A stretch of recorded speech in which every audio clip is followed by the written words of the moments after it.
club against his palm. "That wasn't nice. I ought to club you."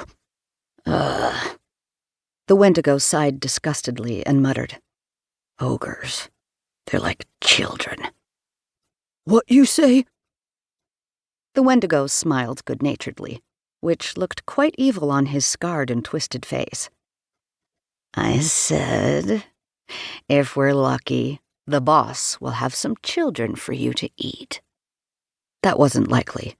For the most part, monsters only ate children in the good old days. That was back when humans were more superstitious. Also, before humans had guns. "Oh, goody!" The ogre licked his lips. "That would make a most delicious meal. I think. What do children taste like?" The Wendigo thought about it. "When am I ever going to get any real recruits?" he muttered. "Huh? What you say?" "I said they taste like chicken." The ogre's face contorted. "I don't like chicken." "What? Why not?" "All those stupid feathers get stuck in my mouth." "Jeez."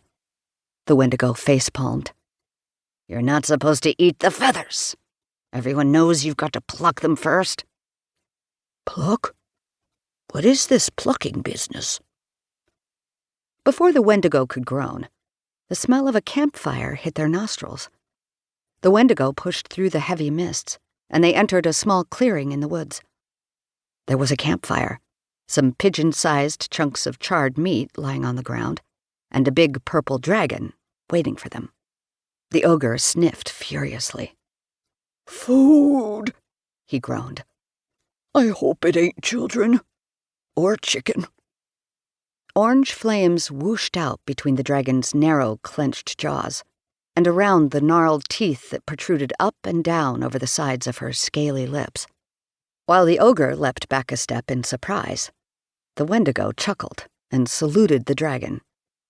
"It's rats." The dragon's voice was a grave coo. "Oh, goody!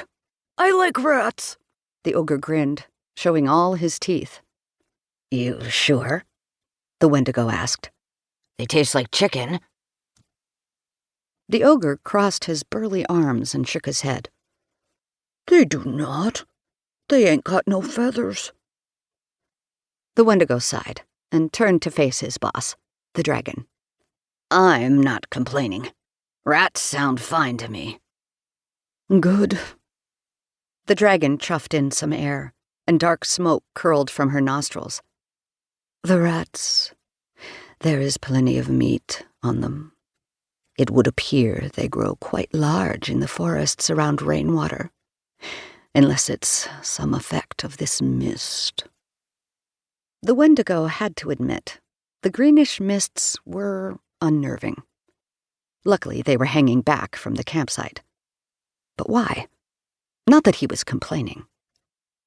The Wendigo unstrapped his backpack and let it drop to the earth. "That is good. After all those hours hiking with that ogre, I could eat a horse. Pun intended." He eyed the charred chunks resting on the ground by the fire. "How large we talking?" The dragon shrugged a scaly shoulder. "The rats I came upon and promptly roasted with my fire breath had teeth at least 2 inches long." The Wendigo frowned. It wasn't much different from his resting frown face. "Really? That's long." He shook his hairy, twisted arms as if to rid himself of nervous tension. "A bite like that could punch right through my skin."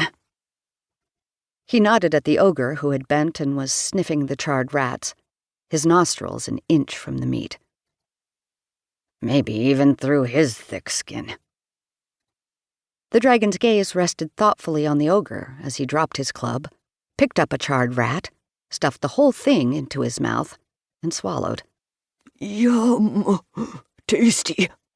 Can I have another?" "May I?" the Wendigo corrected.